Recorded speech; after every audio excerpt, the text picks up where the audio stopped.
नमस्कार शेतकरी मित्रांनो. तर शेतकऱ्यांचा माल योग्य दराने खरेदी होतोय का? खरेदी केंद्रांवर कोणतीही फसवणूक तर होत नाही आहे ना? यात सगळ्यावर नियंत्रण ठेवण्यासाठी महाराष्ट्र शासनाने एक महत्त्वाचा जी आर काढला आहे. आजच्या व्हिडिओमध्ये आपण हा जी आर सविस्तर समजून घेणार आहोत. तर महाराष्ट्र शासन अन्न, नागरी पुरवठा व ग्राहक संरक्षण विभागाने दिनांक 5 जानेवारी 2026 रोजी एक शासन निर्णय जारी केला आहे. या जी आरचा मुख्य उद्देश म्हणजे किमान आधारभूत किंमत खरेदी योजनेअंतर्गत खरेदी केंद्रांची तपासणी व चौकशी करण्यासाठी जिल्हानिहाय दक्षता पथकांची नेमणूक करणे.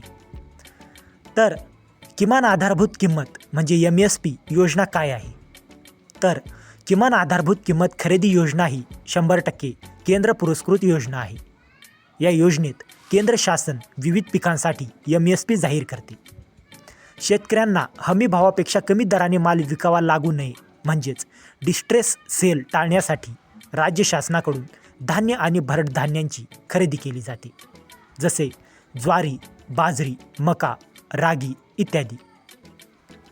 तर महाराष्ट्रात खरेदी कोण करतो? तर महाराष्ट्रात या योजनेअंतर्गत खरेदी 2 संस्थांमार्फत केली जाते. नंबर 1 महाराष्ट्र राज्य सहकारी पणन महासंघ मुंबई आणि नंबर 2 महाराष्ट्र राज्य सहकारी आदिवासी विकास महामंडळ नाशिक.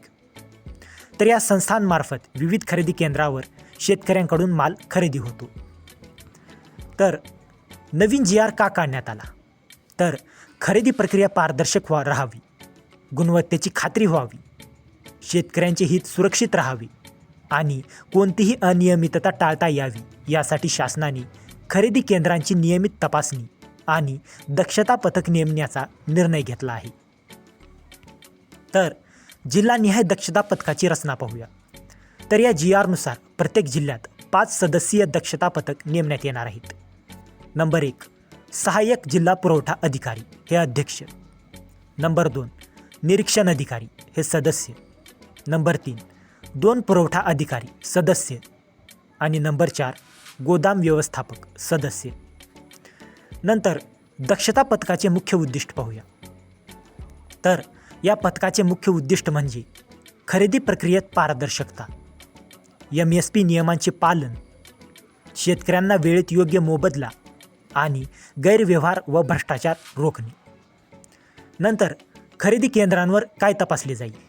तर दक्षता पथक खरेदी केंद्रांवर महत्त्वाच्या बाबींची तपासणी करेल, जसे शेतकरी नोंदणी म्हणजे 7/12 पीक नोंद, नंतर आधार कार्ड व बँक खात्याची पडताळणी, नंतर POS मशीनद्वारे नोंदणी झाली आहे का, नंतर इलेक्ट्रॉनिक वजन काटा व त्याचे प्रमाणपत्र, नंतर ऑनलाईन पावती शेतकऱ्यांना दिली आहे का, नंतर नॉन FAQ माल नाकारल्याची नोंद, नंतर BIM पोर्टलवर रोजची एंट्री, नंतर CCTV यंत्रणा आणि पाणी, सावली, रस्ते सुविधा.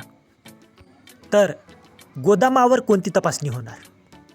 तर फक्त खरेदी केंद्रच नाही तर गोदामाचीही तपासणी होणार आहे, जसे शासकीय बारदान्यात साठवणूक, FAQ दर्जानुसार माल ठेवला आहे का, गोदाम क्षमतेनुसार साठवणूक, विलंब झाल्यास दंड आकारला आहे का आणि गोदामाशी संबंधित तक्रारींची नोंद.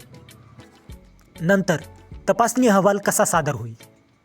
तर तपासणीनंतर 5 कामकाजाच्या दिवसांत जिल्हा अहवाल, 15 दिवसांत एकत्रित अहवाल शासनाकडे आणि यानंतर शासनाकडून आवश्यक कारवाई केली जाईल. तर या जी आरचा फायदा कोणाला? तर या जी आरमुळे शेतकऱ्यांचे आर्थिक नुकसान टळेल, खरेदी केंद्रांवरील भ्रष्टाचार कमीत थांबेल, MSP योजनेची विश्वासार्हता वाढेल. तर मित्रांनो, हा शासन निर्णय शेतकऱ्यांच्या दृष्टीने खूप महत्त्वाचा आहे. तर जर तुम्हाला या जी आरची PDF हवी असेल तर डिस्क्रिप्शनमध्ये आपल्या टेलिग्राम चॅनलची लिंक दिलेली आहे. तिथे जाऊन तुम्ही या जी आरची PDF घेऊ शकता. आणि हा व्हिडिओ उपयुक्त वाटला असेल तर व्हिडिओला लाईक करा, शेअर करा आणि अशाच महत्त्वाच्या GR अपडेटसाठी आपल्या चॅनलला सबस्क्राईब करा. तर मित्रांनो, भेटूया अशाच एका महत्त्वाच्या पुढच्या व्हिडिओमध्ये. जय हिंद, जय महाराष्ट्र.